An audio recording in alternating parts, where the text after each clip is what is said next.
For sure. I'm open. But yeah, so I guess we should start out by first giving our condolences and reverence to young Dolph who passed today. Unfortunately, he was murdered in his hometown of Memphis while purchasing from a local black-owned business, one of his favorite bakeries. Um, and it's just sad that this happened to him and that this is now becoming a trend where people can't be safe in their own neighborhoods. They can't be safe, um, you know, supporting places that they go, that they like to frequent, because, you know, that could be used to set you up in some type of, you know, lethal situation, fatal situation. So you don't want to, I mean, I hate giving too much attention to it, but I just, you know, want to make sure that we give Dolph his props because he was huge artist, came up independent. You don't really hear his stuff, you know, on the radio. You don't really see him on award shows, but I feel like every black youth knows who he is, and that's powerful. You know that he was able to do accomplish so much.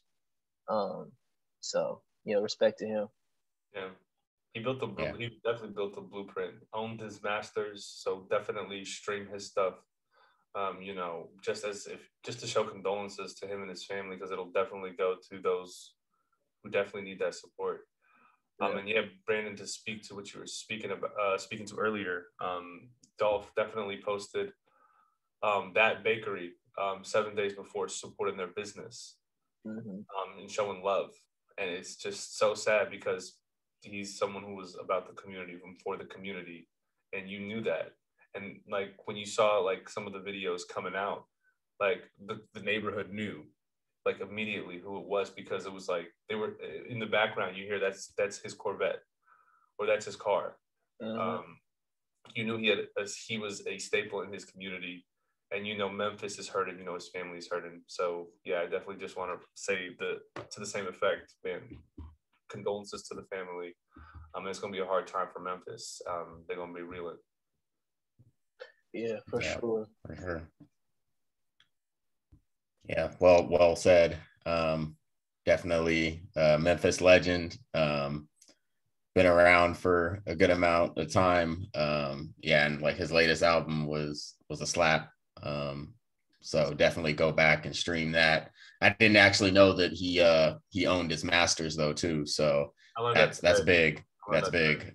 big. So yeah, R.I.P. Dolph. Yeah, rest in peace, man.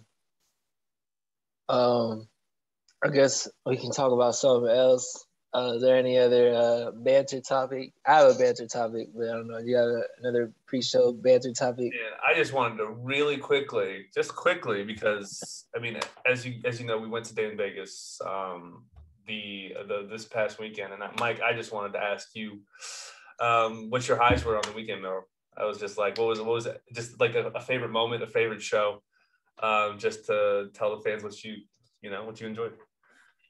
Yeah. Aside from Kendrick, of course, like I thought that that Roddy Ricch put on an amazing performance. It could have just been because I was faded as fuck, but like it hit different. Like I don't know, I was sitting there thinking like, damn, like this dude's for real a superstar. Like he has that like superstar energy. Mm-hmm. So I'm definitely looking forward to what Roddy Ricch does next. Because yeah, he's got some hits. And yeah. So yeah, looking forward to what he does. I know Nip is looking down, happy, cheesing, seeing what Roddy's accomplishing. So definitely looking forward to what he does next. Yeah. I love that. I just wanted to really give quick for my personal favorite. I just want to give a quick shout out to P-Love because man, like what I would compare it to in the 2019 concert, there was like on the smallest stage, Corday kind of did a performance on the smallest stage right after Lost Boy came out, and that shit was blowing up. But like obviously at the time where they set the concert, they definitely didn't know that. It was like one of those perfect things where by the time the concert came around, that small stage had more people than the other 2 stages combined. Like that's how it was going up. And for P-Lo, it obviously wasn't that because Lil Uzi was playing at the same time. But P-Lo had that shit going up, playing Bay music. It made you feel like you were in San Jose, turned up in the club on a normal like Saturday night. But I was in Vegas, turned up with all my friends, and it was a really good time. It was really cool. It was really cool to see a crowd this big go crazy to P-Lo. And that was kind of what was shocking to me. But P-Lo got a fan base, and it's definitely through and through. He might not be like really well known, but he's definitely a behind the scenes guy with kind of some of his beats. Brandon, you mentioned that earlier. But man, definitely can put on a show. Yeah. Shout out to P-Lo. I feel like he's definitely put the band on his back in terms of having quality rap music come out. And he's a great producer. He basically created a sound. For sure did. So shout out to bro. Yeah. He's also really accessible, dude. I've ran into him like 5 times in my life. You know what I'm saying? Wow. I don't even know, dude, but I've like ran into him like quite a few times. It's on some like random stuff. That goes down to the Bay. He stay here. Yeah. Oh, speaking of people just running into people, both Solomon and I don't know if you heard of the RDC World, the guys that do the skits. You ran into them? Yeah. Well, we ran into I looked, his name's Desmond. Yeah. We ran into him, and like apparently the whole squad was there, and like but we didn't see them, but yeah. Okay. It was they're dope. Shout out to them as well. Yeah. Definitely a cool time. I got a pic with Desmond. Very cool dude. He's very chill. It was really funny because I got too excited, and I think he saw me get excited when I said what's up to him. But I realized immediately that I didn't know his name individually. And so I just had to hold like a quick 2-minute conversation. Get a light skin. I didn't say that. I just said, hey, my G, I just appreciate the work. Yeah, bro, you yell all the time. It's crazy because I definitely knew his name. It's just like in the moment, like I was just like, oh fuck, I blanked. For sure. I still said what's up. Like he was very chill. He's a very cool guy. Like very nice. Shout outs to you. And if you randomly see this, I apologize. Yeah, man. Hopefully one day they see this. You know. We'll look back and laugh. The YouTube space, you know what I'm saying? That's where they're killing it at for sure. Exactly. They're the paving the way for young Black content creators like us. Yeah. 100%. Yeah. What was I gonna talk about in terms of banter? I was gonna say, y'all see this stuff with DaBaby? And I saw like snippets, but I feel like DaBaby's a sicko because I found out yesterday he just dropped the album, and I'm like, yo, because I was like, my first thought when I saw the video, I was like, he didn't have to do all this. Like, why is he on live doing all this extra stuff? Why is Daddy Lay's brother on live doing this? Like, why is everybody on live doing all this extra stuff? And then I realized he dropped the album. I'm like, you're just a sicko. You're just a sick person. It's a nutty rollout. It's a nutty rollout. You're just a sick person.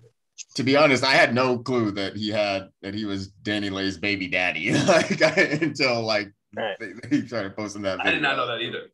Right. I was like, what the fuck? That was so random. Like, but I'm not saying like that.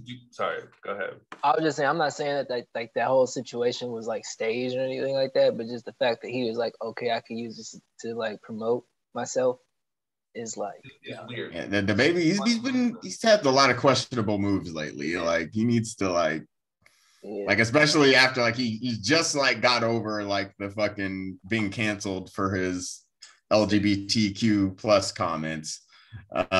So like, you know, it's crazy. He's like, all right, well, let me be misogynistic, then they'll love me again. I mean, yeah, that's how he got popular. So, like, I mean, is it not true? That's funny, Mike. Isn't that crazy? That's crazy. That's how he got popping. Like his raps are mad disrespectful, but like. Were they not? Is that not why people mess with DaBaby, because he says wild shit about what he oh my god, I guess doesn't so. do for women? What he doesn't do for women? You know what I'm saying? That's crazy. Yeah. Like people like I feel like when people listen to rap, like they think, oh, they're not like that in real life. That's just for the music. But like they for real are like that. So I feel like he's for real like that. I mean, after I saw that video, I'm like, oh, this is what you do just to get attention. Yeah. Just to get people to notice you, you're gonna do this type of stuff. A lot. That's crazy. I mean, he's gonna, yeah, he kind of has to, because to be honest, like I think he's about to fall off pretty hard. But is he on the same trajectory as Blueface? He what? The same trajectory as Blueface. I feel like he had more hits than Blueface though. He was able to release, I think, one solid album. Who has more hits than Blueface? No. Baby. Of course. Yeah. I was just talking about like DaBaby had like Kirk, and after Kirk, what else did he really like? The albums that he released weren't necessarily. Yeah. Like he tried to release too much music. Like he should have let like his shit like fester longer. So like Roddy. Yeah. Like he just dropped I feel like he dropped like 3 albums in 1 year, like which is kind of unheard of. And one of them was good. And that's not a good enough. We're gonna listen to the new stuff. I don't think him having a saturation of content is a bad thing. I know. I don't think financially it makes sense. A lot of people have attempted to do that, but because he's not forcing you to listen. He's just making it available to listen. Yeah. So he had 2 solid albums, Kirk and Baby on Baby, but both released in 2019. Okay. But I was gonna say, but like with QC and like the Migos and their attempts to drop 80% of like music back in 2018 to flood the market. Now when we look to like that period in time, like, because the thing is they had gained the like people's trust with culture. Like culture was a movement. Like it brought like Migos to the limelight, and this was a feature album project that people invested in, and this shit was returning and banging. But when they went to that strategy of like flooding the market again with the, the Takeoff, the Quavo, the all of those, and the singles on top of it, like, and the collabs, and the QC album, the QC albums, the collab albums with Travis. Bro, it was just like after, Metro. Like, and then when you look forward to like the 2019, 2020, like right before COVID, like they stopped releasing music as frequently. And it was just like because people weren't looking for it. I could speak to that because I'm a big Migos fan. I know you're a good big Migos fan, so I wanted to say that I see similar things, and I just wanted to ask like if we can use prior history to explain current events. No, but that's what I'm saying. Like with DaBaby, I'm like, oh, I see what he's doing. He's just trying to do what the Migos did, and I feel like he has the talent to do that. I feel like he can make up enough. He's that creative, I think, where he can do that what the Migos did. But my opinion on what they were doing was really smart. A lot of those songs are songs that people still listen to. Mm-hmm. From the QC album, from Culture 1 and 2, from Quavo and Travis's stuff, from all the solo projects, everything. People still listen to all those songs. Mm-hmm. So I think that was smart because they're making money on top of money on top of money on top of money. Money. It is money every day because of what they did in 2019. Mm-hmm. I think. Did we talk about this last time? No, I talked about this with somebody else. So they are really big on performing. So I think with this whole COVID situation, they're not really, they slowed down on because I got you. Yeah. Right. So it's more related to the performing aspect than it is the actual right. Okay. All right. So are you saying like as the music circuits get, but the thing is DaBaby in that sense, he might have shot himself in the foot with those comments then. If the major income in the, I guess, I don't know, that the money maker is the performance, the liveliness of the performance, the show. Wait, are there next steps for this man, or is he dead in the dirt? He has to do wild stuff like what he just did. In this America, yeah. In this America, you got to do it. That's what you got to do. Attention. All right. I guess so. I mean, we'll see what comes of it. I mean, I think DaBaby, man, I'm not checking for this man anymore personally. It's going to be hard. It's going to be extremely hard. Like, the only way I can see him like enter into my like music listening life is if it somehow gets onto like one of those TikTok songs that like infiltrates all of Instagram. You know what I'm saying? Like, that's how we got to listen to Soulja Boy again, which was actually hilarious to me. Like, I didn't realize like some of those TikTok songs were Soulja Boy. It was crazy how you can actually like, there's multiple ways to get back in the music industry now, and it's like actually kind of hilarious. And then what's crazier is when the NFT stuff goes off, when artists realize that they can make their songs into NFTs. Like, I think The Weeknd just did that, right? But how does that work? Does that mean only one person has the listening rights? No, I think what happens is like somebody has, essentially you own the master. So like anywhere it plays, like you get royalties in a sense. Owning the master is actually, I think that's crazy. If they are owning, I don't think it's to that extent, but essentially like if you own the NFT, anytime someone like streams, like uses it for like a TikTok or like you own that uses song. it wherever online, you get some kickback. Yeah. It's kind of like it. You own that, and whatever token backs that NFT's metaverse. Yeah, I'm telling you, man, the metaverse is gonna get crazy. No, it's not. But I'm just saying. What? I'm lost now. You own that song, and whatever NFT backs the token. Oh, my bad. Hold on. I gotta mute myself. Okay. I mean, I'll try to explain what I'm thinking, and then you just try to confirm it or not. So you're saying like, are we in a virtual world? It doesn't have to be a virtual world. Not yet. Yeah. Not in the virtual world yet. So we're in a real world with a real song that I have a certified NFT on. And how many people have access to the NFT to this one song? Is it a certain amount? Or no, if someone can play the song, if you play the song and then someone screen records it, of course, then they can, share that file as many times as they want. Of course, the quality is decreased because you made a duplicate from another software. But what's going to end up happening is... So are we saying like I just want to make sure I get this straight. It's one person owning the rights to the song. You own the rights to the song on the metaverse. Yeah, within the digital, whatever the digital space is. Within the digital space. But is that song going to be released in the real world, or is it only going to be released in the metaverse? It's Cap, Solomon. But what I'm trying to explain, it's hard to explain. I get that. No, I'm getting there. So I'm actually getting closer. So let's say The Weeknd drops a song in the metaverse. Yeah. Will he actually drop that song in the real world too, like on Apple Music and Spotify? I guess he could, but in order to play it within the metaverse, you would have to own the NFT. But I'm in the real world. So that's different. I don't think it's the same song.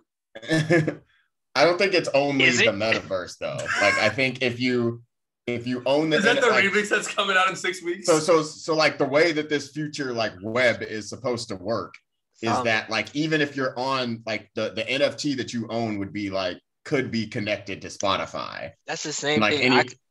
I'm just saying, like, I could take a screen grab of any NFT that's ever created. Do I own the picture? No, but what I'm saying is, if a brand wants to use the song, like, a brand has to do it legally. They have to pay you. Right. If someone wants to use that song, if someone else is like, yo, I really want this song, then they would have to pay you because you own it. Yeah. So like, of course, like pirated music has always existed. Like, that's not a question. Okay. So like no, I'm actually getting closer now. I'm getting a better understanding. So now my next question is, so if I am a brand who wants to use a song, like, theoretically, if I want to advertise something in the metaverse, I would have to go to the NFT owner and ask for permission to use it in the metaverse. But in the real world, a brand does not have to ask that person. They'll have to actually ask the artists for the rights. Depends on the song. It might be a song that the artist just made as an NFT for themselves. But I don't believe artists are giving out 1-for-1 songs for individual humans unless they're worth like $2 million. And that's the artists do that all the time. Yeah, and like there's no way this NFT is cheap, Solomon. Like whatever the Weeknd is selling, like it's probably like but like you know like $100,000 to $1 million. I understand, but like album that no one they sold like a 1-of-1 album. I know, but like with albums, like the value comes with like the songs the people enjoy the most, and people, you know, it's like how we ascertain value. Like traditionally, I mean, we ascertain value. This is not a traditional way of ascertaining value. I know, and I'm just trying to see. The reason why I'm trying to do that is seeing how they ascertain a certain value. Are they going to use just hype? Is like the Weeknd? Is the Weeknd song going to be worth people's emotions? Yeah. He literally sold it for $2 million. Like he sold all it for this is based off of people's emotions. Yes, it's based off of hype. They're playing with people's emotions in order to drive the price up on these things that is this legal? This is legal scamming, essentially. Yes. This is legal scamming. If the Weeknd sold a 1-of-1 song to one person for $2 million, it's legal scamming. Then yes, that is legal scamming, and you cannot tell me anything else. You know, shout outs to the creators who are profiting off of it. Shout outs to the middlemen who know it's a scam and are playing it as a scam. But to those people whose livelihoods are going to get destroyed forever because of fucking pictures in some unreal world. Yes. Whoa. There's a lot of people that's what, because when you guys were talking about the metaverse last week, also let's just get to this show, but this is the Mostly Bullshit podcast. I'm Mike. I'm Brandon. And I think I'm Solomon. Like it could be Morpheus. Oh. What is this? What is? Yeah, no, we're gonna get to a point where, like, when you guys were talking last week about, like, oh, if you want to go to Barbados, then you can just go in the metaverse. That's what they're gonna sell to people. Like, it's gonna be expensive as fuck to go to Barbados and cheap as fuck and like reasonably priced to do it within the metaverse. and so they're just gonna make it like impossible for people to do like things in real life because inflation is so high. I want to know nothing about the metaverse and just shit on it. That's exactly what's about to happen. They're gonna make it extremely expensive for things for people to do in real life, and relatively decent to do in the metaverse. And they're gonna be like, oh, it's basically the same thing. We have all. I mean, but like, how are they? I mean, how are they gonna influence that though? They've adopted SpaceX has this new technology where they put like skin on top of you so you could feel reactions to whatever's going on. Yeah, but like how would they make things hella expensive in the real world though? Like so you're saying the airlines are gonna conspire with Facebook to make fucking shit super expensive? Like there is a silicone film with wiring in it that people could put on their skin so that they could literally feel like you're in somewhere. It's gonna get crazy. but they're doing that so that things in real life become very expensive, and that they could reasonably say, well, you could just do it in the metaverse for $79. Well, I mean, wouldn't that make things in the real world for the price go down, supply and demand? Like if people are like, fuck it, I'll just do it in the metaverse, like then prices should go down in the real world because nobody's trying to take flights to go to Barbados. And like, yeah, I feel like people would want to actually do the real thing rather than do it in the metaverse. No, yeah, for sure. I'm for sure gonna want to do the real thing, but like with the metaverse, it just kind of gives the option to say, oh shit, I want to go to Barbados. I'm just gonna go right now. And fucking put on my headset, put on my fucking silicone shit, jump in the water, and fucking swim around in my living room. Mike is excited. So he is. I'm excited. I'm excited to get a house. I know, Hey, I don't want to spend too much in the metaverse. I just wanted a passport to the metaverse, just so I could visit, you and your vacation home, Mike.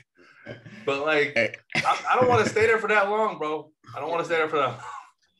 Yeah, no, I definitely think it's gonna crash. It's gonna crash very hard. It has to. But this market, you're not gonna Minecraft your house room. There is no end. There is no end to the creation of these items. These items. But it could be cool for doing actual real estate. So if you say you want to move out of state and you want to buy a house in Texas, instead of actually flying to Texas to see the house, reality tour. You can fucking put on the virtual reality tour, walk around the house. But who owns that virtual house? They're not the same. Whoever created the NFT. That's what I'm saying. There's going to be an NFT for the house. But it's a good idea. I don't think you need virtual technology and virtual reality tech in order to make that happen. I mean, I guess you do. But yeah, you just need you have Zillow and you can. You just need a spinning camera on top of somebody's head while they're walking around the house, and then you're wearing a headset. Yeah, pretty much. But wow, holy crap! I was thrown off. I didn't realize how crazy this is. Yeah, I mean, stay a little bit more in tune with it. Yeah. I'm telling you, you can make a quick profit. I'm telling you, these metaverse cryptos I bought, they're popping off. So just be on the lookout. Yeah, just send me a couple of those, bro. I'm trying to scam some people. yeah, for I sure. want to put scammer on my LinkedIn resume. Legal scammer, obviously. Legal scammer. Legal scammer / crypto buyer. PhD. Yeah.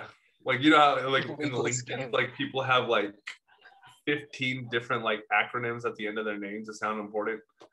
I'm gonna have that shit once I sell 15. See, I'm up 120 on my. I don't have a problem with crypto, but I do have a problem with this whole metaverse idea, because I think crypto can be used in good ways as well.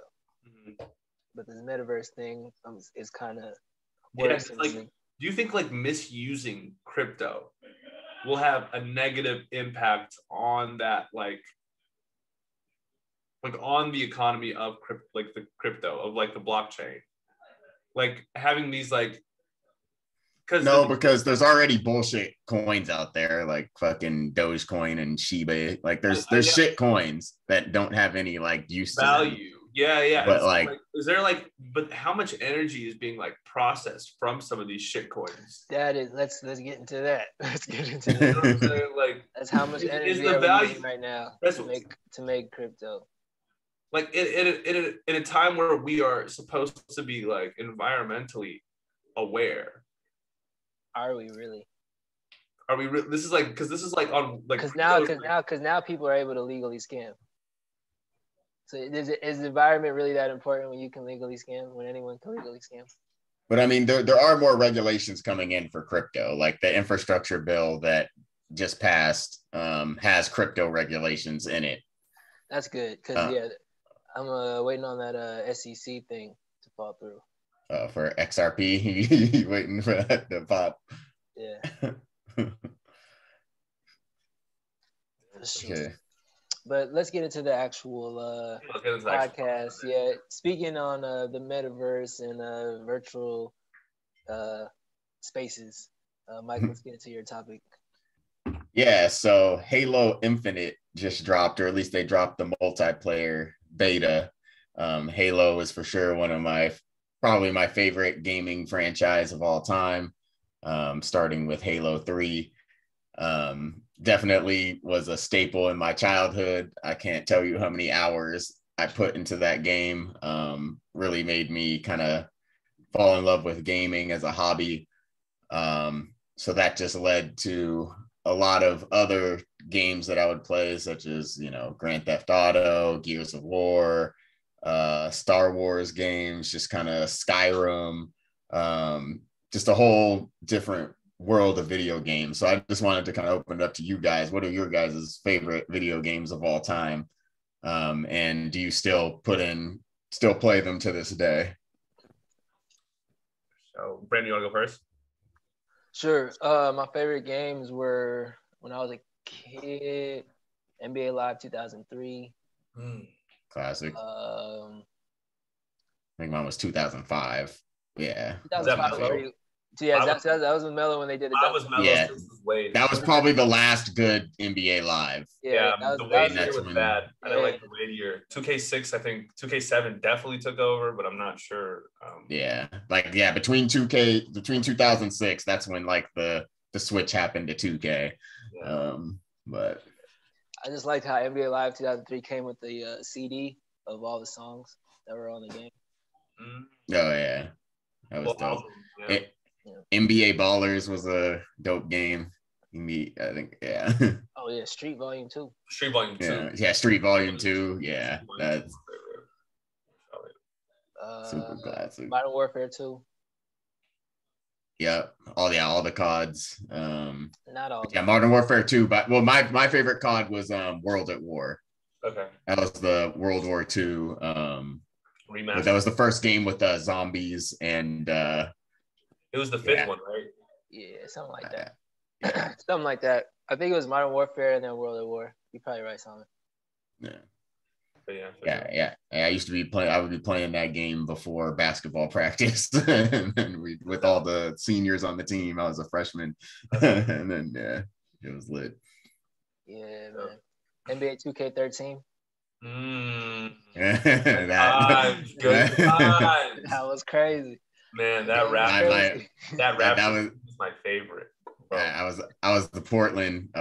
They had Dame, Wesley Matthews, Nicolas Batum. Yeah, that shit was a lit ass team. Yeah, bro. I had the Nuggets, bro, with Andre Miller and Andre Iguodala. That was lit. No, you also. Who was the other player you would use? Wilson Chandler. Yeah, Wilson Chandler. He was OP. Definitely OP. Yeah, what I did was I played what was it? I played the 2-3-4. It was Terrence Ross, DeMar DeRozan, Rudy Gay. Yep. Bro, anytime I saw any of them cut into the basket, double Y, ASAP. Yeah. ASAP, bro. Whatever, triangle. I don't know. Whatever the alley-oop is. Fuck it. Like, I'm throwing the hoop. I don't do anything else. It was too easy. Yeah. I don't really game now. I don't have a console. I have a Stadia, which is a cloud gaming service. It was cool at first, but then they stopped getting AAA games. So like basically like the big games like Halo and Call of Duty, like they're not ever gonna get those games. Like the only games that they have right now, like consistently in terms of big names, are the Ubisoft games. So the last like Assassin's Creed, Far Cry. Yeah, that last Far Cry is like the last big game. They have Madden on there, and then they just stopped putting 2K on there. So it's been on what again? On Stadia. Oh, was it that one platform that you were talking about earlier? Yeah, but Nvidia, which is actually a really good stock to buy right now if you're interested in it. It is a good stock to buy. But I mean, they dropped recently. Yeah, they have a cloud gaming service as well, where basically you can play PC games on like mobile devices. So like there's a wider library of PC games, PC compatible games, than there are games specifically for Google Stadia. But gotcha. I mean, Google. I still like the software or the infrastructure of the platform. Mm-hmm. Yeah, Microsoft is actually doing the same thing too, where like I can stream games from the games that I have on my Xbox on my phone. Yeah, so everybody's leaning towards that like mobile. You got xCloud? I got the latest Xbox, and I can play on the cloud gaming with it. Yeah, xCloud is cool. Yeah. So you can play Halo Infinite on your phone? Yes. Yep. Yeah, it's crazy. Yeah, I mean, I guess for me, growing up, I started with like the Pokemon, Yu-Gi-Oh, I mean, all that shit. But the first like real games that I was fucking with the most were FIFA 04, Spyro. I fucked with Spyro. Spyro. That's a classic. Definitely a classic. That's an old PlayStation Yeah, 1. that was Yeah. I put it was Spiral on the PlayStation, and I just played it on the PlayStation 2. Oh yeah. And then I think I played I actually had Live 06, and so that was actually, it was okay, but I had on the PSP. And then Volume 2. Growing up, I didn't play as much, but I do have a funny story from high school. When I was I think a junior in high school, or right around when Halo 3 was coming out, I pretty much asked my parents for an Xbox 360 for Christmas. And they actually came back and gave me a Wii for Christmas and said it was a more family friendly console. And so 3 months goes by, and I'm the only one playing Super Smash Bros.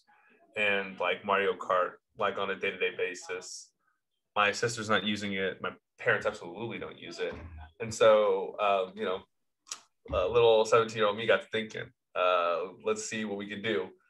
And so I arranged a meetup with one of my homies from school, and scheduled a swap. I swapped a Nintendo Wii, and I think it was Super Smash Bros. For an Xbox 360 and Halo 3. Damn, someone traded a Wii for an Xbox 360. Yeah, and so I came home with the 360. I copped what did I cop that? Because this was, he gave me 2K9. I had to cop Halo 3 myself. Oh Yeah, damn. he gave me 2K9. And then KG on the front. Yeah, it was the KG. Yeah, it was the KG. Yeah. And so I copped that, and my parents were hot, but it was a very lit experience. The one downside was I was never able to figure out how to connect the system to the basically to the router and to get it online. And it's because it was password protected, and it was a different password than the one that was on the router, and my mom would not give me the password for the actual router. And so it was just a struggle for I think half a year before she finally gave it up, and I got to start to play online. But by that time, it was already I was about to graduate. It was actually, but it was lit. It was lit. I had the 360. It was tight as fuck. Halo 3 was definitely lit as fuck, but I mostly played the campaign. Yeah, I mean, the biggest part of Halo 3 was online. I know. It was sad. It was sad. Yeah, you should have traded for a PlayStation, man. You wouldn't have to pay for online. I know. Exactly. But yeah, that was pretty much it for me. I'm on the PS5 right now. I play Call of Duty and FIFA mostly. I don't really stray away too often. You caught the PS5? Yeah, the PS5 on me. Mm-hmm. Did you get it recently? No, I literally I had it on the pre-order, so I've had it for the whole year. Oh damn, you had it for a minute. Yeah, it's solid. It's been solid, dude. Yeah, I actually want to buy a PS5 too. Yeah, it's a cool console, and it has a pretty good amount of features. I mean, the one I think shitty part about it is we're a year out and there's no external hard drive, and it's filling up so quickly. The amount of I don't play often. I don't play frequently, and the amount of times that I've had to uninstall and install games is a little worrisome to me. But that's why I like the cloud, because I don't have to do that. Mm-hmm. With cloud gaming, I don't have to download games. Yeah, that's cool. That is kind of cool. I don't know. Yeah, that's kind of my little, video game stories. Nice. I was also going to say that original Battlefront 2. Oh yeah, Battlefront 2. That was a great game. I had that on the PSP. That shit was lit. Yeah, because it had online, and it was crazy. That was wild. For sure. Well, I guess we can move on to the next topic. Yeah. So I was going to talk about y'all saw the game last night. Absolutely. I saw the highlights. Right. So the Warriors play the Nets. The Warriors beat them pretty bad. But what was crazy to me is earlier that day, KD was liking posts. He was liking tweets about like people responding to somebody. Yeah. Saying like some writer saying that the Warriors won. Yeah, someone saying basically that the Warriors won the trade when they, or not the, well, yeah, it was a trade. It was a signing trade with KD. When KD decided to leave and they traded KD for D'Angelo Russell, that the Warriors won that trade 2 years, now that we're looking at it 2 years later. And KD was liking posts of people being like, you're crazy. Yeah, you're nuts. This is wild. This is why Warriors media is ridiculous. And then he loses, which is fine. Teams lose. Mm-hmm. You know what I mean? Teams lose. That's totally fine. Totally fine. But he loses, and then the crowd gives him MVP chants. It's a little different. Yeah. MVP. A little different. Dude, he left because he wants his. He felt that we weren't giving him enough love. That's why he left. He goes somewhere else. And when the guy that was getting more love where he left shows up, he still gets more love. Yeah. It's wild. I don't know what to tell you, bro. Like he's a different type of player. Like Steph transcends basketball easily just because of his presence. I don't know what it is about him, but he can shoot. I know, but there's something about him that makes people go crazy for him. Like the way he plays makes people fall in love with the way he plays. Like Kevin Durant, one-on-one, you actually cannot guard him. Like it's physically impossible to guard him one-on-one. Steph Curry. Is it physically impossible? Because it was done yesterday. If you literally, no. If there's no other players on the court one-on-one with any of those players, yeah, I'm gonna pick Kevin Durant to beat them every single time. It doesn't matter. I get what you're saying. If we're like getting to a certain point and you're playing a one-on-one game, Kevin Durant's probably winning that game. Like we're not talking about like a single possession. Like anything can happen on a single possession. Yeah. Right? Yeah. So Steph, on the other hand, doesn't get any one-on-one opportunities usually. Absolutely not. Yeah. unless they're 40 feet away from the basket. And in that case, you're in danger. Right. You're in danger. Wasn't Steph putting the clamps on James Harden too? No, it was everybody. Everybody was putting their clamps on James Harden. James Harden was fire this year. Yeah, somebody pointed it out that like people know how to close out on James Harden's jumper. Basically, what you got to do is force him right, recover, right? Yeah. So he automatically, instinctively goes to the step back. Yeah. When he goes to the step back, you're on his left side naturally because you're forcing him right. Mm-hmm. When you contest, your right hand contest with your right, it'll bother his left hand. Yeah. Easy. Done. Yeah. Now that he can't draw the fouls, like it's like how many more good. Years? Right. Dude, how many more years does James Harden have as an All-Star in this NBA? Seriously. Might be like have we already seen his last All-Star appearance? He might not make it this year. Like right now. Have we seen James Harden's last All-Star appearance? Like it's a ridiculous statement to say, but after like when you realize how many free throws are going to be taken away due to the rules that were implemented over the past year. What's so funny about them, bro, is like just how they just let him be so undisciplined still. Like how they let him be, like not just let him be, but like how he's still so undisciplined. Like he was like really undisciplined, and that's what got him out of Houston. Yeah. He is undisciplined. He's been known for undiscipline. Still be undisciplined is crazy. Habits. In life, all life is it's habits that we form. We take actions. Those actions turn into habits. And even though we get into a new environment, even if we decide to change our environment and say, I'm going to be a new person, changing habits are a lot harder than you think.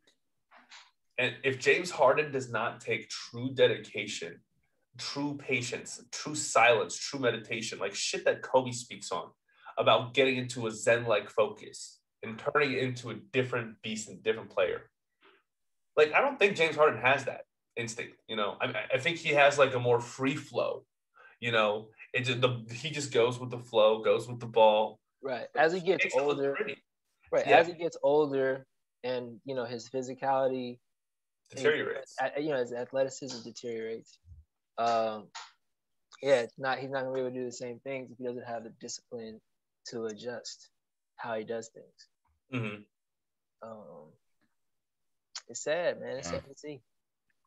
Yeah, like he literally was like, I mean, league MVP at the time, and it's just like he was up there when he had hops. Scorer. When he had real hops and he like cared about like, you know, jumping.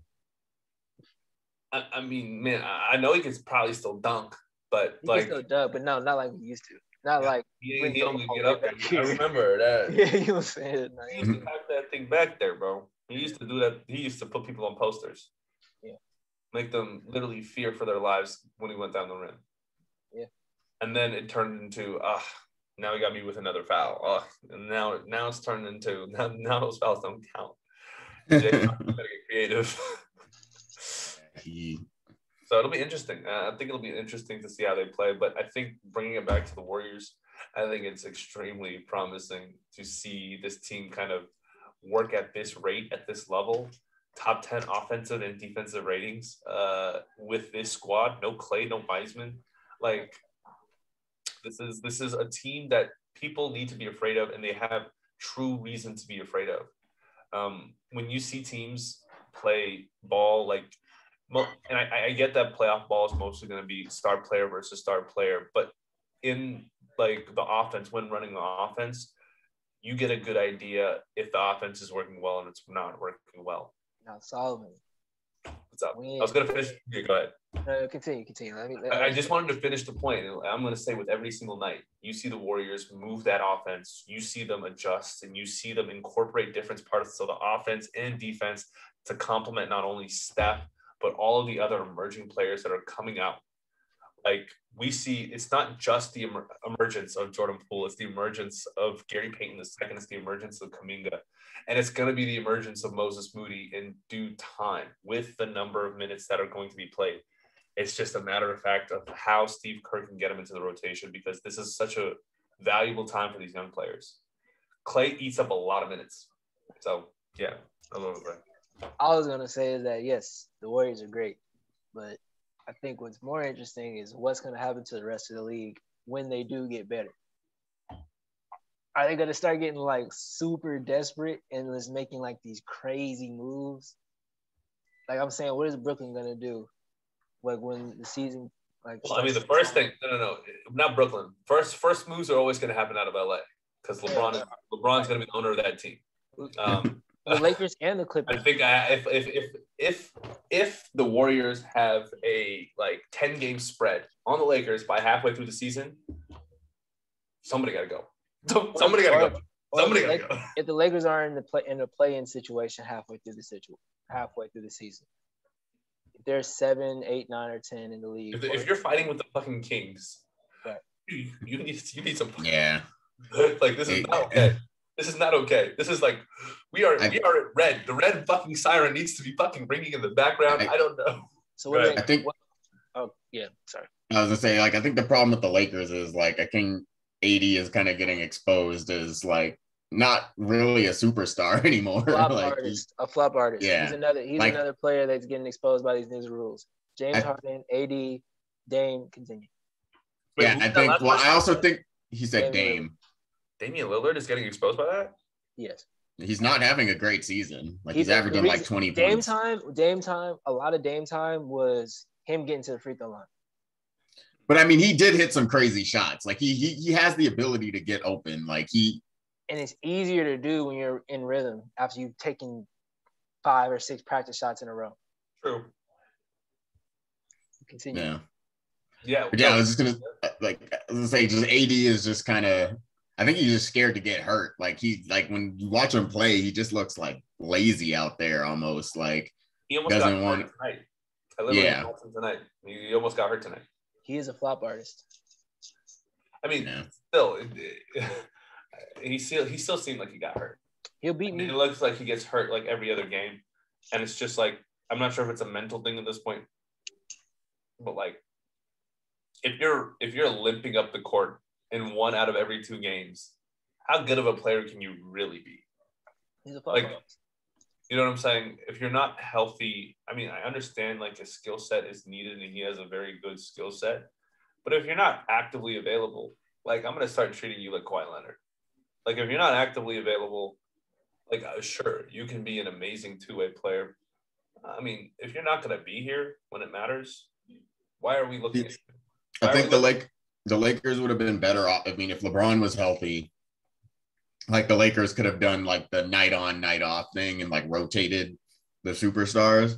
But right now, like they need Russ and AD to play to even compete. And so like they can't really like LeBron, I think is just kind of like the glue of that, obviously the glue of that team. Like he's a crucial part of the team. Like without LeBron, like nothing is going to work. Because like the offense is built, like I'm sure Frank Vogel's offense is tailored to LeBron. I know, but like you would hope, like with 2 really solid point guards, that you can actually like generate some offense. I just like they just don't have shooters, man. Like they can't shoot. Like, I know, but like you can still create and you can still get people to move off the ball. You should still be able to like. Okay, they're moving off the ball. They get open, but like you're gonna kick it to him in the corner, and he's gonna miss. Like Carmelo's shooting though. Carmelo's shooting. He's looking like a 6-man candidate. Malik Monk's shooting too. I would say that when LeBron comes back, they'll have a much easier time. It'll still be tough. It'll still be a tough season, but I still expect the Lakers to make the playoffs. I do too. I absolutely do. At the end of all this, for sure. But if it gets like you're saying, so if it gets to a point halfway through the season, they're like, okay, we're still nowhere near the level of the Warriors, and they see us 3 more times this season, so they're going to be able to compare themselves to us, frequently, right? Exactly. So it's like if that happens again before the trade deadline, do they make a move? And what move do they make? The thing is, does Brooklyn make a move? What move do they make? They did the move. KCP, Montrezl Harrell, and Kuzma. And it was there a pick that was associated with it? I'm not sure for Russ, but like that happened. Those are valuable trade pieces. People wanted those players on their team. Like, I don't know what you can do now. Like, you lost Caruso. You traded away Lonzo, B.I., and and Julius Randle. Bro. I mean, so the Lonzo and B.I. was necessary to get AD. But, like, yeah, losing Caruso. Randle got like a 2-year, $18 million contract with the Pelicans. Like, to start off, like, was he part of the trade or was he just a signing? I'm tripping. Maybe he was. Was he on the Pelicans for a while? Yeah. Oh, okay. So yeah, he must have been a part of the trade then. Yeah, they must have got rid of Lonzo, B.I., and Randle. And in that time, bro, Lonzo's not going to be an all-star this year, but in that time, B.I. and Julius, he's looking nice though this year. I know. My point like Chicago is. 2 of the 3 players have already become all-stars in the time that they have been traded away from the Lakers. D'Angelo Russell has been an all-star in the time that he's been traded away from the Lakers. Like, damn near, I'm almost like, as stupid as it sounds, I might as well bet on KCP and fucking Kuzma for all reasons. Becoming fucking all-stars in the East, the way the Lakers are trading away their own fucking talent to get washed up stars. Well, see, but like the Lakers, like they had to make sure they're using LeBron's like golden years at the best, at the peak, at his peak. Because like at the time, like they weren't necessarily full-on developed players. So at the time, it was smart to get AD. He was considered probably the best big man in the league at the time. So like, why wouldn't you get him? so like they were trying to look at the now rather than the future. Like now, obviously looking back, you're like, oh shit, like, you know, the Lakers were stupid to get rid of their superstars, but they needed. They still got one ring, so I'll say. Yeah, so like that's like that. So they'd say it was probably worth it. Worth it. To like get rid of, because like they'll like the Lakers have been through this before. Like they'll have their downtime. Like, you know, once LeBron retires, like they're gonna suck for a while. And then someone's gonna want to come to the Lakers. Someone always wants to come to the Lakers. Luka. Yeah. Everybody still want to go to the Lakers. You saw that the youngest GQ article, right? Oh no, he wants to come to the Lakers. No, he said that he wants to the next stage of his career is probably going to be in a different location. Damn, I guess Wisconsin is really racist. Wow, that's crazy. Yeah. Why would you want to stay there? Why would you want to stay there after you did exactly what you needed to do? In order to. Sure, I know. Yeah, you're right. You're right. He did what he said he was going to do. So yeah. I got you. You got it. Yeah, for sure. No, why not do what you want to do? No, I know. It's just like the storylines. You know, there's always narratives that people want to hold up. But yeah, I don't think he's never said I want to be here my whole career. He said I want to win a championship without superstars, without super team, without doing the whole super team thing. And he's done it. Yeah, he did that. So he's like, okay, we're done. We're good. Yeah, we're done. Yeah, we're done. Now I can go play with the super team. Yeah, super team. Yo, let me. I could take games off. I could rest. Living out Los Angeles. I don't have to drop 55 for a big market. Yeah, I don't have to drop 55 for the winning game. I guess a good team. I love that. Well, good for Giannis, man. Man, that's good. That's how you're supposed to do it, kids. Ben Simmons. 5 for 180. Do what you said you were gonna do. No. Wait, so like I haven't been keeping up with that. Is he playing? No, he's gonna find again for not going on the trip with the team.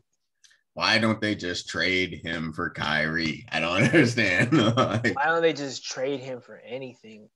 Is really the bigger question. Is like he doesn't want to be there. You're losing because he's not there. Why don't you have someone there that will help you win rather than someone who doesn't want to be there? If he doesn't want to be there, that's fine. Just make him somebody else's problem. You don't have to pay him. Yeah. The problem is they don't want to take an L. Yeah. The Warriors, KD didn't want to be there. We're not going to get the same value back for KD. Mm-hmm. But we're like, okay, we're just going to take an L because in 2 years, we'll be back exactly where we need to be. Joel Embiid is still young. If you just can take an L we didn't even have to take an L for 2 years. Technically, we only needed to take an L for 1 year, but Klay was still hurt. Yeah. So you can really only have to take an L for 1 year, trade Ben Simmons, and then have a whole bunch of picks in this upcoming draft, a decent player, and you can start all over. Or trade those picks at the draft for another decent player. You have a whole bunch of role players that work with what you're trying to do with Embiid. I think what's really going on is Doc Rivers is being exposed as a coach. Really? I never after a couple years with the Clippers, I realized Doc Rivers is not a good coach. He's a terrible coach. All he does is swing, and then whoever wants to ISO, whoever wants to go for it. I can't believe how much the Clippers fumbled that fucking bag that they had. That's so fucking. It was so annoying. Prime Blake Griffin, prime Chris Paul, prime Jamal Crawford, prime JJ Redick, prime Because I think he just got bailed out. He got bailed out just because he won with the Celtics. It just gave him such a nice slate. Right. But with the Celtics, if you really watch those games, he lets them do what they want to do. And at that time, having a super team like that was unheard of. Nobody even could match with them. No. Obviously outside of the Lakers, but the Lakers weren't considered. They're not a super team. That was Pau Gasol and Bynum. No, for real, nobody can match with them other than the Magic that 1 year because they made it work. And then after that, Miami, because LeBron had to get up out of Cleveland in order to. But that's a super team, though. I wouldn't consider the Lakers and Orlando super teams, but they got beat by a super team. Yeah, twice. Orlando and by the Lakers. I mean, Yeah. a super team got beat by just a normal team, just a normal regular team. You like just create a normal team with a Joel Embiid, and you can still make the finals. You can still have a chance to win a championship. Yeah, because what's the closest like any of his teams have gotten to the finals since? Who's Doc Rivers? Like, has he ever been to this? Has he been to the finals outside of the Celtics? No. Never been to the finals. Hasn't been to a conference final since. I don't believe. Did he go to a conference finals on the Clippers? No. No. Did he go to conference finals with? No. That was the second round. Yeah, lost him out. Yeah. Yeah. So I think and that's a big problem I think that Ben Simmons has is that when he signed that extension, Brett Brown was still a coach. And that man is actually running an offense. Yeah, that man was running an offense, and you can see it. I remember that 4-1 series against Miami. That man was running an offense, 1,000%. And so Ben Simmons is like, I don't want to play here because they're not running an offense. They're just letting Joel Embiid do what he wants. Yeah. Cap. You know what I'm saying? Letting Tobias Harris cap. Letting Seth Curry cap. That's cool. But we're not going to win. We're not going to actually win a serious game doing that. Wow. Feel it. Free Ben Simmons. Ben Simmons, man. They just freed Brittany. But what I think with Ben though is like when you do sign that, you like that's part of the business. Right, they do. You know, like if you can, it just sucks that he can't leave. It sucks that he's not allowed to leave. Like if I went somewhere and I got a new manager and I don't like the manager, I can leave. You know what I'm saying? There's nothing saying I can't leave. Mm-hmm. Mm-hmm. Or it's just like when a player goes to a school and then the coach changes, like in college. Yeah, that's tough. And then they transfer. Yeah. They got to transfer to a lesser school. Mm-hmm. Hey, it happens, but you can still make it work. Just take the L. Like I think you just gotta be a bit more professional about it. Like I think he needed to communicate. I'm just saying, but Ben Simmons is willing to take an L. Why is Philly not willing to take an L? Ben Simmons, he said you could literally send me anywhere. You can send me to Sacramento. You can send me to Houston. I don't care. I will make it work. Yeah, because he's still young enough to ball out and then become a free agent and then sign to a super team afterwards, wherever he wants. Why doesn't Joel Embiid think of himself the same way? Why is he like, we need Ben? You know what I'm saying? Yeah, for sure. Yeah, man, that's crazy. Well, I mean, I think honestly though, there's nothing much that until Philly moves, you know, there's nothing much else they can do. Philly got to make a move, or else they're shooting themselves in the foot. They really are at this point. It's like, wow, this is crazy. This is like real, just ego manicism at its finest. Yeah, it's weird. It's weird, man, for sure. All right, well, let's give that to the last topic. We're kind of running a little later than we. That's good. We can keep this short. This isn't. I mean, it's a little bit more serious in comparison to the other topics I bring up, you know. But I think it is important. The reason why is because one of the Republican representatives, Gosar, recently posted a video depicting, and it's an anime depiction of him killing two of his colleagues. One being who's Gosar? What's it called? Republican rep Paul Gosar of Arizona. He's a congressperson. Congressman of Arizona. I believe in the House of Representatives. Made a cartoon of him mutilating of AOC. Two of his coworkers. If we're speaking in HR terms, he made a video depicting. It's not HR. The United States is a corporation, but there is no human resources department. There's no HR. Yeah, I get that. Continue. Okay, my bad. Well, I'm just talking because this is a place of work, and they're supposed to be working with each other. Yeah. But there is no HR department because they're not a company. They're not a company. They're the government. No, they're a corporation. But continue. They're a corporation. Sure, I'll roll with that. But as a result of this video, the House of Representatives moved to censor the representative for this video.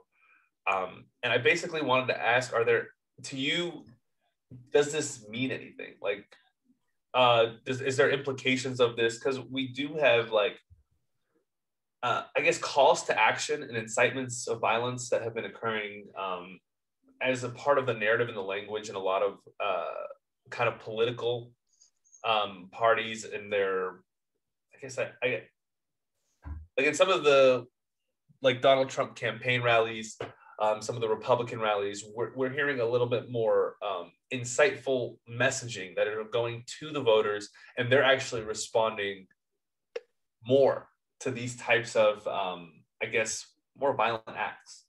Kind of staying to policy and terminology that are more political, aren't really playing with bases. And so videos like these have started to like, pop up, and like, this is one of like the House of Representatives actually getting into action, and there are repercussions. But when we looked at the voting of this vote, like to censor, only 2 Republicans actually decided to vote against party lines to say, yes, this representative should be censored in his speech, but because of what he did.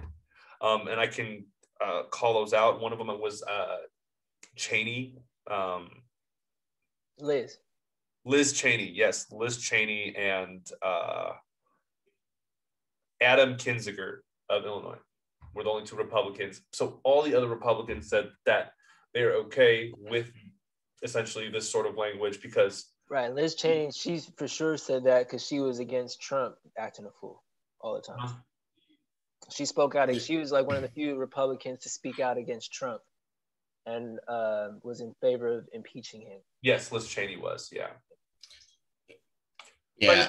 Asking us, yeah. What do you think of it? What are the implications of this? We are voting, like, obviously, I want to say like Donald Trump impeachment scandals were bad and they all voted against party lines. But this is the first time where we see like, I mean, there is the January 6th insurrection. There is this. Yeah, so I wanted to just flip it back to you guys. What do you guys think of this? What are the implications of this? I feel like the United States, based on the conversations we have, is virtually lawless.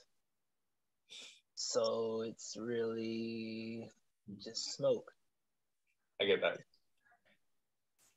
Yeah, I mean, I definitely don't want my politicians behaving in this kind of way, like posting that kind of content. But it's like, I have no control over it. Like I personally can't go to Arizona and vote him out. Yeah. But yeah, at the end of the day, like I don't think anything's gonna happen to him. I think it's gonna blow over and we're gonna move on. And he'll just know not to do it again. And it'll be he might do it again. I really want to bring up a quick point. So 2 days after he tweeted it, he took it down. However, I'm pretty sure Twitter like just censored it. No, I thought that's what happened. He actually took it down himself. Oh. He took it down himself. However, after the vote happened, he retweeted the same exact video after the vote finished. After he was voted to be censored, he reposted the video on Twitter again. Wait, he was voted to be censored?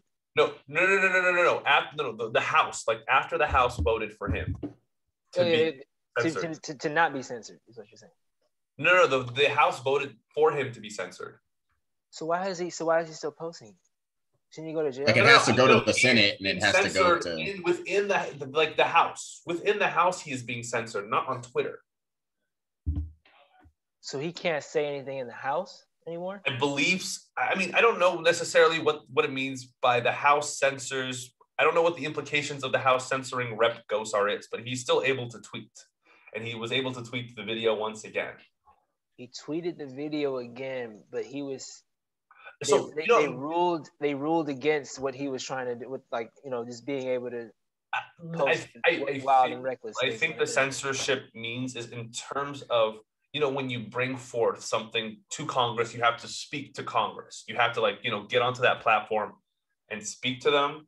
Yeah. I believe it might have been related to that. I actually didn't do the research to see what what censoring does for this for the rep. So he is censored. The vote was passed for him to be censored, but I don't believe it relates directly to Twitter. I believe it relates to how they interact within the House. So that's stupid in itself. So he's censored? Like, that's just a word. Like, what does that mean? Like that's just like. Yeah, like what are the repercussions if he breaks his censorship? Like, I don't think, like, that's why I don't think anything's really gonna happen. Like, he needs to be. I don't know what. Goshar. Oh, okay. So it strips him of 2 committee assignments. So basically, the House of Representatives are part of committees that. Right. Yeah, there's committees on. Yeah. They do. I don't know. They do a various amount of things, and so he was stripped of his titles to be an active participant in these committees. This is the first time a sitting House member has been censored in more than 10 years. So he cannot be. He cannot hold office in these committees. Yes. That is what the censor means. And I appreciate you helping me clarify that, because I think that is an important clarification. Word up. Well, I don't think that actually changes anything now that I see that. It doesn't change anything, because he was more worried about losing his job, probably. Mm-hmm. And so he's like, "Oh, I can keep my job and all the benefits." After depicting a animated. He's like, I can still vote, right? Yeah.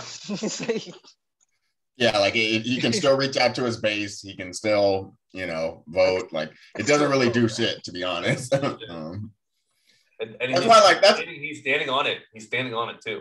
Yeah. That's my only thing about I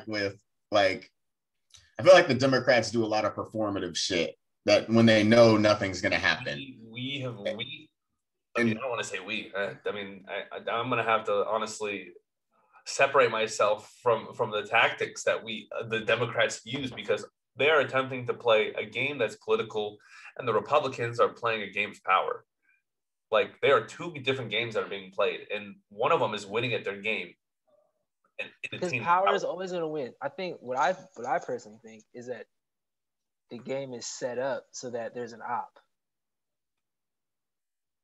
Okay. Yeah, I'm okay. I see that, but if they, like I was saying a couple weeks ago, if things absolutely needed to get done, that all that Republican, Democrat, whatever means nothing.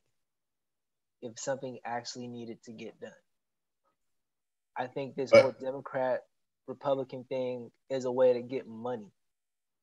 Yeah, and the only time anything really needs to get done is when we go to war. Right. And that's why it's like so easy to unite the country during times of war. Easy.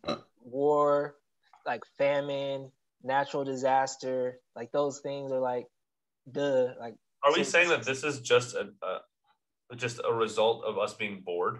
Yes, it's a result of leisure for sure. Like, I think especially with like AOC and her squad, like I think like they need to be performative because they need to feel like they're doing something, and like they need their base to think they're doing something. White people created this political system because they didn't have to work. They didn't have to what? Work. I get that. Yeah. This whole political system is based off them not having to work. About of politicians not having to work? Landowners. Politicians, landowners, same thing. People who own resources, who have control. Technically, landowners were the voting public at the time. Yeah. So, I can see that. That makes sense. I mean, theoretically, the way our initial government was set up, if you were a landowner, you were the only one that were to vote. It's kind of nuts. So that's what I'm saying, is that it's set up for people who don't actually work. It's just people who own assets. Wow. Well, and are able to manipulate the value of those assets, as they still do today with the crypto scam. But I'm just saying. What a great way to loop it all back. Right. That's awesome. Loop it back to the beginning. For sure. Yeah, for sure. All right. Well, I guess it's another meaning of nothing. I'll just, I guess, leave it to that. It was a short one, but I do want to just kind of note it. You know what I'm saying? I still think we need to archive these kind of moments, document it in history, because, like, I think documenting our history is still really important to helping us learn in the future what the fuck is going to happen. Because, you know, history. Yeah, just not let these like pieces of shit get away with the, because like we when we learn history, we look back at all the shitty presidents and like all the bad shit that happened, and like obviously we don't approve of it. So it's I do think documentation is somewhat of a hindrance, though. Yeah, no, it's because it's always written by the winners, and every single time it's erased. History is erased. Not only that. Not only is it like untrustworthy in some instances, in a lot of instances. But if you really think about it, you are technically a smarter person if you're committing things to memory than if you have things written down that you always refer. If you have a reference. But the thing is, like, we're in a digital age. Like, we live in an era where I understand, but I'm just saying. I understand that, yes, like why not use these tools and technology so you have leisure time, because that is what everyone really wants, is everyone seeks pleasure. But I'm just saying, technically, it's not that truly. I truly want to say it's not that. I'm saying it's truly due to the amount of information we intake.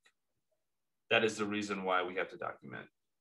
But I think the amount of information that we intake is based on the amount of leisure that we have. If we had less leisure time, we would be less information. That is true. Yeah, for sure, that's true. Yeah, I'm with you on that. So it's just it's a lot of this information that we're intaking is useless. Yeah, it's useless information. Well, the thing is, that's what it is. It's just the advancement of humans. Like, we are working more and more to get to a more leisurely place. Like, that's literally like that is ingrained in our human DNA. Is it? Yes, it absolutely. I don't know if it is. Absolutely is, because everything in our tracks that led up to this point has shown that. Everything, every single innovation has shown that it takes every innovation man-made that has literally from agriculture, from the building of city-states, from the just literally doing basic shit like toilets.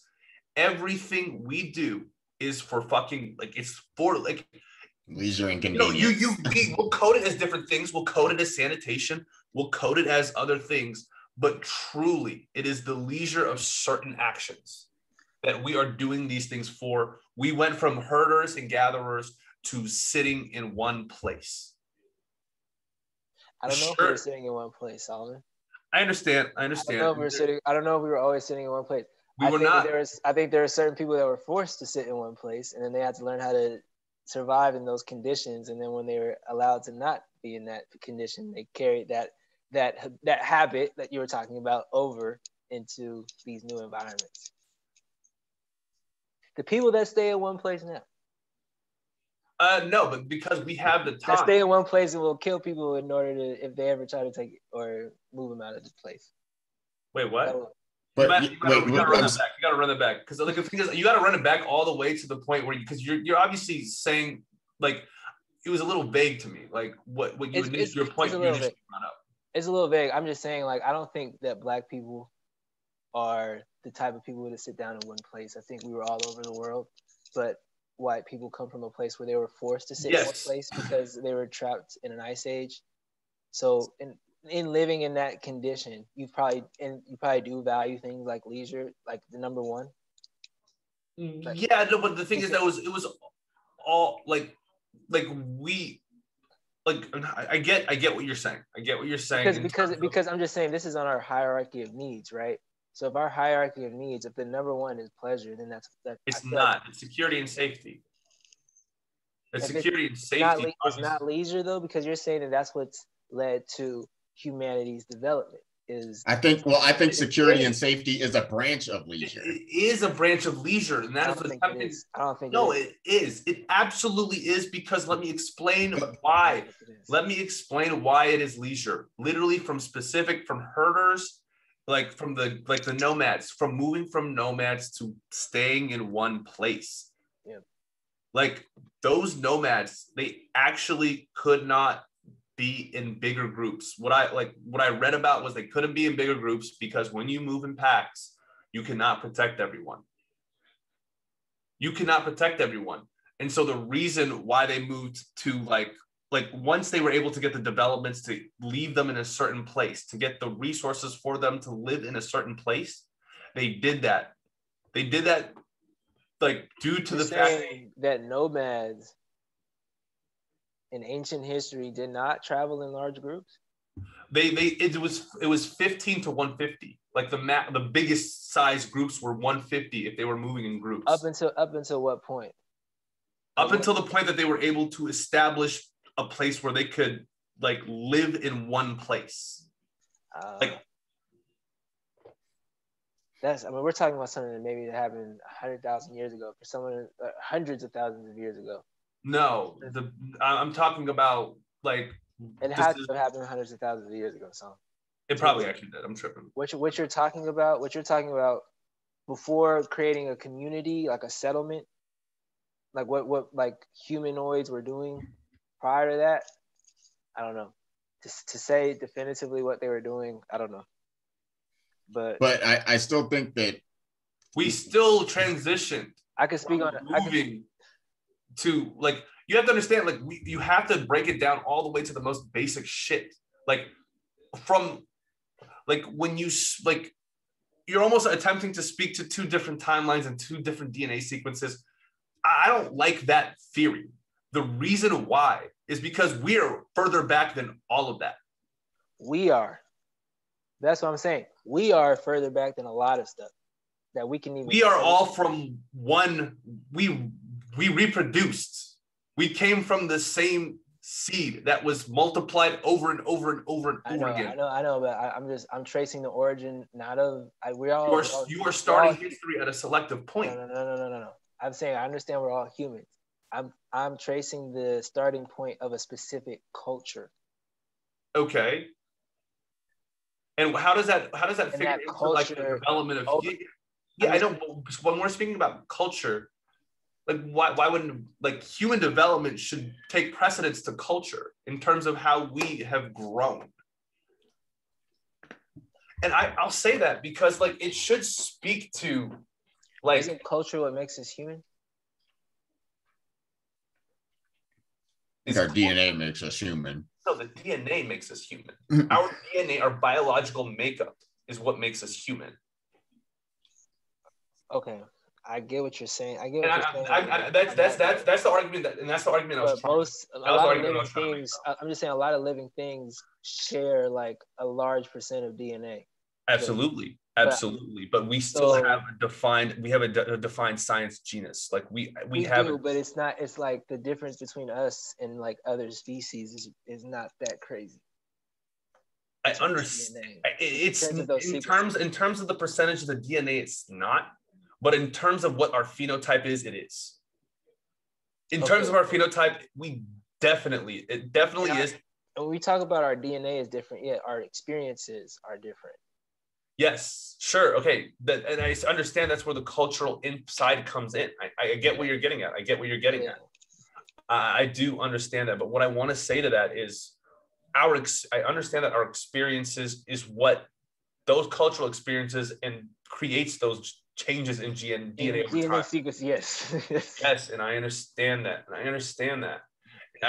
So I get where you're coming from. I see where your argument is, and I see the difference and the split in our argument, which is you wanted to highlight a starting point to show two different timelines between two different cultures as they progress, indicating that they may have a different, I guess, growth sequence. Is that what I'm hearing? Well, just because we're in a culture now that people all accept as being great, but is it really great for us? That's specifically due to the documentation. That's specifically due to the documentation and of how it is written. And that's my point is like, is documentation that great?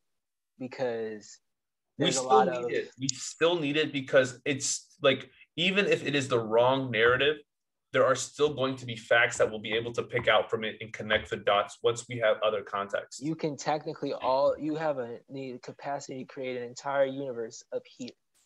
We do, absolutely. So anything that you're saying can be documented, can technically be documented right here. 1000%. And that is absolutely like, and I can see that. But as we go forth in time, we have multiple accounts of items. And that in the earliest time of documentation of items, there are only singular sources that can confirm certain events. But we historians and people who are in that line of work are huge on ensuring that they have multiple sources to ensure that these events are displayed as true. And those multiple sources could have all come from the same exact source. We don't know these things. But I think the whole historian thing and making sure you have certain sources say that something is true is in order to push a certain narrative and create a certain person's reality. Okay. I think to like say something's true, like you just have to have multiple sources that agree. Multiple like and like that, and that's independent sources in theory. There's supposed to be sources. Multiple independent sources that came to the same conclusion. Yeah, is what would dictate what fact is. That's what we try to. Let's simplify it. Who do you trust? Simplify it. Well, yeah. If you're hearing it from someone that you trust, then you're going to think it's true. I don't like hearing it from someone you trust, because the thing is, what happens is with someone you trust, like you will believe them no matter with the reason, like, and I'll explain why. The reason why I don't like believing someone wholeheartedly with someone you trust and not taking like some type of inspective eye to any of the statements that this person says will lead down a path of just blind loyalty.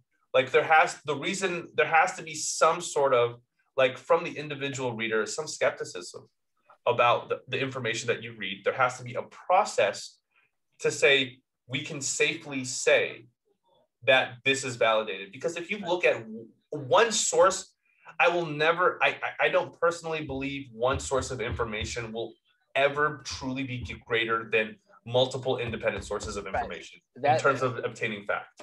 That responsibility, that onus is on you to be a critical thinker. It's not on someone to create critical documentation for you. For sure. It's understandable. But I'm just saying, in order to truly validate information, you yourself have to be a critical thinker anyway. Absolutely. You do. But taking it from one source of information makes it riskier, just due to the fact that there is a chance that person is wrong. There's like with. So you're gonna say, but you're still saying the same thing. So you're saying, I don't trust this person, but now I'm gonna look at another person I trust, and if they're both saying the same thing, these two people that I trust are both saying the same thing, then I'll agree with it. No, wait, you said these people I don't trust? No, that you people do you trust. Do trust. It's two people I do trust. It's still two people that you trust. Oh, okay. If it's so then that limits the likelihood that it's untrue. Does it? It doesn't necessarily limit the likelihood that it's true. It's just someone that you like. It actually, I think it does actually provide some sort of increase in likelihood that it is true once you get a second independent source. I do think it increases the probability. But think about religious dogma and propaganda that's been going on all throughout. But see, that's not a source that I trust. Religion has actually been refuted. You personally don't trust it, Mike. But people that do trust religion, they trust that singular source, and that's the problem. They're not getting their information from anywhere else. No, that's not true. And that's not true. The Catholic hierarchy is directly supposed to be information taken from one person, the Pope, in Catholicism. Like I said, let's listen to it. All right. So say let's take religion out of it. Say I believe in aliens, right? Mm-hmm. And I get a source on a specific race of alien, and I trust that person, right? Uh-huh. Okay. Well, so like the thing is, we're talking about aliens right now. Who confirmed aliens? Are we saying that 7 different sources confirmed aliens on Earth? Yes. And who are those sources? Are we saying that NASA confirmed aliens? Yes. Are we saying okay? And then a certain race. Not necessarily aliens, but they have the whole UAP thing that happened earlier this year. Oh, in terms of extraterrestrial life. In terms of visitors, in terms of like flying objects that was Gotcha. reported Okay. by the Navy, by I'm here now. the Air Force. You know what I'm saying? Yeah. They said like these are actual things that we deal with, right? Yes. So that's a source, right? Correct. Yeah. Now somebody can bring in other information that you also trust, and then now that's added to, okay, well, I trust this source and I trust this source. So it's still biased at the end of the day. You still can create. So what you like? Okay, let me explain the process of deductive reasoning. I just want to our life is going to be just as you said it, Brandon. We are going to get information from different sources that we may or may not trust. We will have to decipher them and do some critical thinking ourselves to make that interpretation. Right. However, what I want to say is having a background in like people, like part of that critical thinking, we look at the background of our sources. There are items. No, we don't, Solomon. That's why that's the reason why Facebook was making so much money, is because you can just force feed. They make more money when you force feed people stuff that people want to hear. I understand that, and that's depending on. So, but I'm trying to figure out what the alternative is, though. They make less. Right, I know, but I'm just saying. But Solomon, I know that, but we're not speaking to Facebook articles. We're speaking about scientific articles. I want to speak about like specific like research, like with sources. Like I understand like a majority of the articles and the information that we receive today, they have quote unquote sources. I'm just saying, Solomon, as just a normal person, I get what you're saying, like academic research. You know, this is in, you know, this book that you can only get in this library at this place. And, you know, this is something that this person observed 50 years ago, and it's held true for this long. I get what you're saying with science. I think you're actually framing research in a light that it's not necessary. It's not what it is today. It's like, I think you're framing it in a way like, not like think of it like, so like keeping on the topic of science. Imagine if fucking fucking Einstein never documented any of his work. How could we have built off of it today if he didn't document it? How could if someone was able to describe what he did, then you'll get religion. Perfectly. Then you would get religion. You would get a complete misuse of it's going to be a game of telephone. You've played a game of telephone, Brandon. If you act like truly, if you told Mike a secret and Mike told me a secret, if I told, my roommate a secret and he told it back to you, you're not going to hear the same sentence you heard. But if you wrote that sentence, and then Mike wrote that sentence, and then I wrote that sentence, and then Gersh wrote that sentence, you'll write the same sentence. And I believe when you document things, it will be more accurate as it translates through the years than oral, truly. Because you have, I think, a little too much hope in the individual person to retain that knowledge 100% and actually distribute it as if they are the one who is the teacher, when they are only actually the person who has learned. That's what I see. That's what it like. But I don't know. I feel like everyone is both at the same time at all times. It is, yes. Everyone is the teacher and the learner all the time. But like if sorry, Mike. If I didn't take notes in class, yeah, would I be able to do that work at a later time? Like if I have to do like a math problem and I don't have references, I don't have that just memorized in my head. I have it documented of how to do the problem. Yes, you do have it memorized.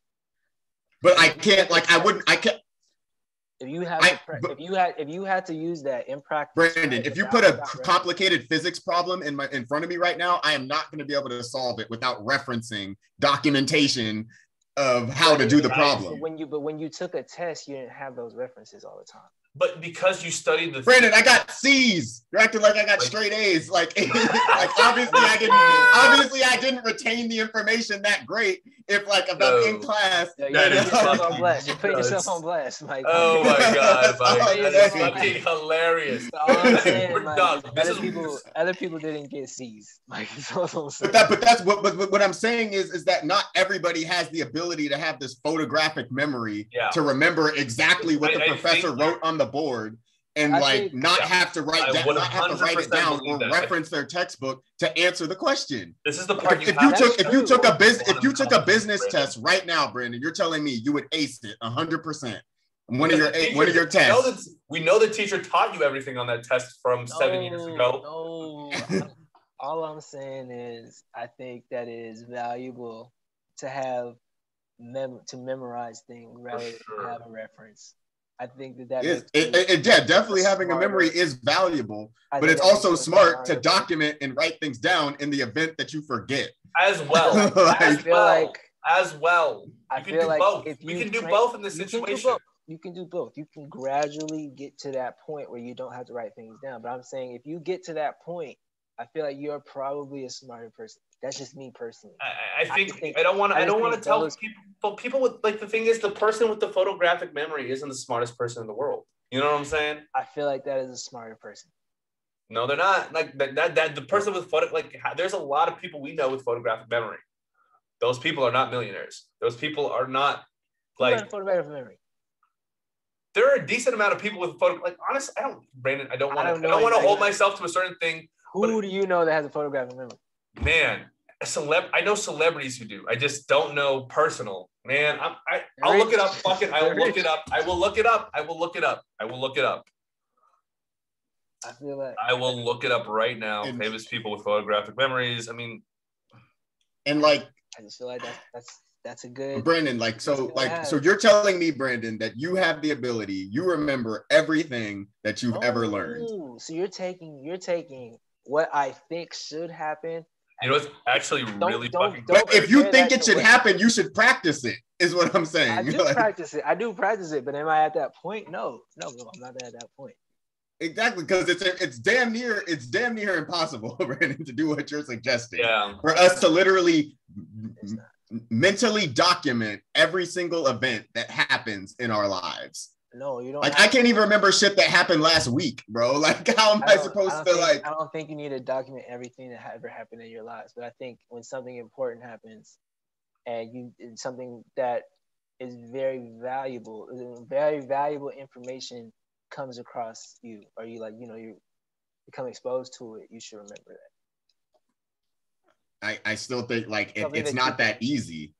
Something that you can practice, especially when it comes to math and science. You can't just memorize shit. I think that the periodic table of elements is extremely important. Am I going to memorize that shit? Hell no. There's some people who do, bro. I get that. But not every scientist does. I think great scientists probably have that memorized. I think a lot of the greatest. Yeah, I'd say some of the greatest scientists, the greatest ever. Yeah, they probably have that memorized.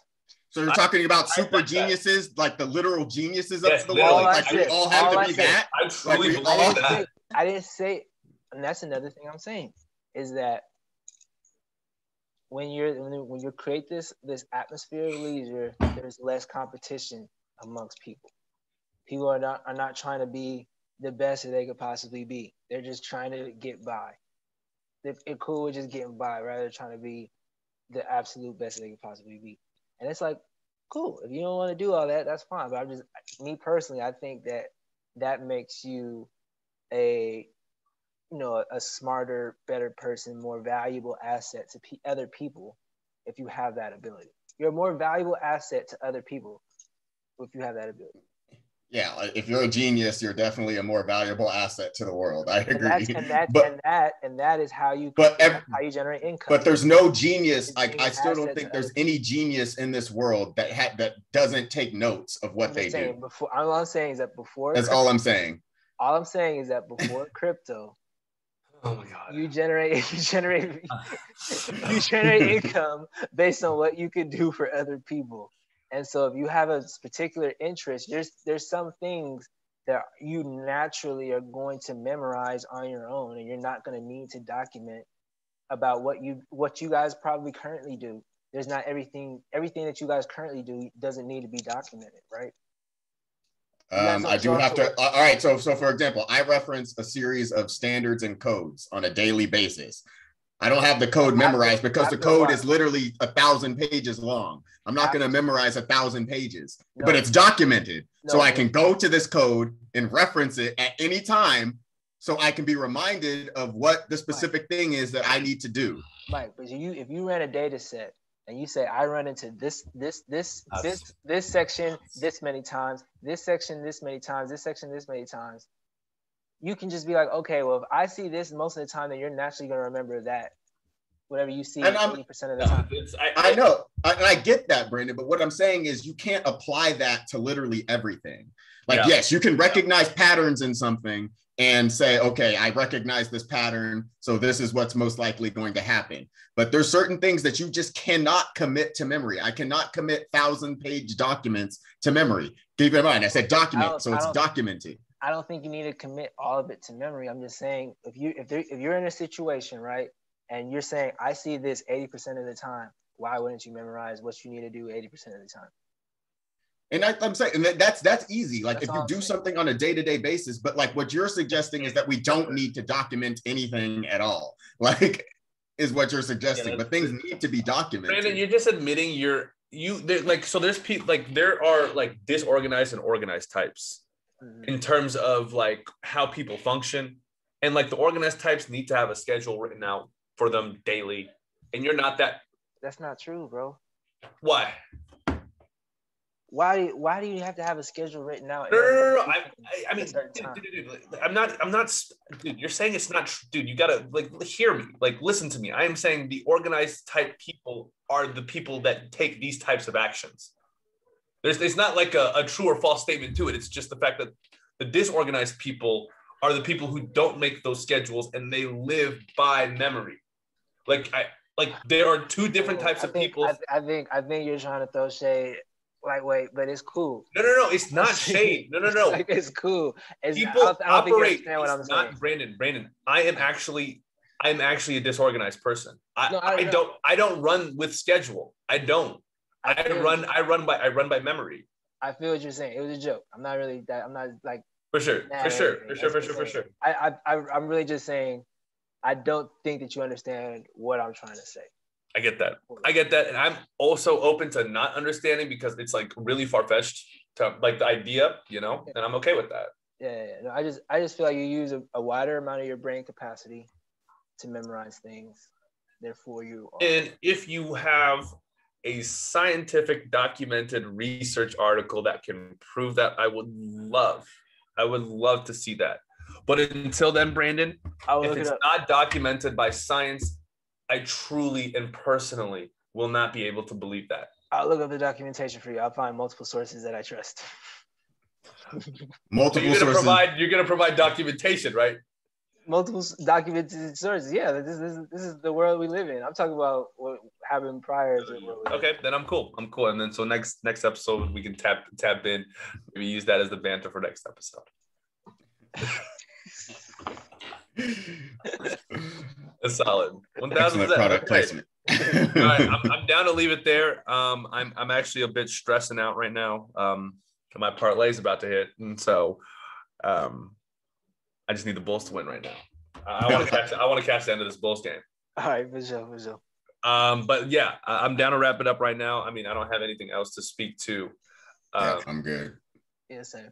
Dude, honestly, was this hour 45, 2 hours? It's like 2 hours. Yeah. Love it. I absolutely love it. This is great. Yeah, this is more of like what we were actually be talking about. Yeah, I feel like all the past episodes are kind of like staged. This definitely felt like we're in the middle of.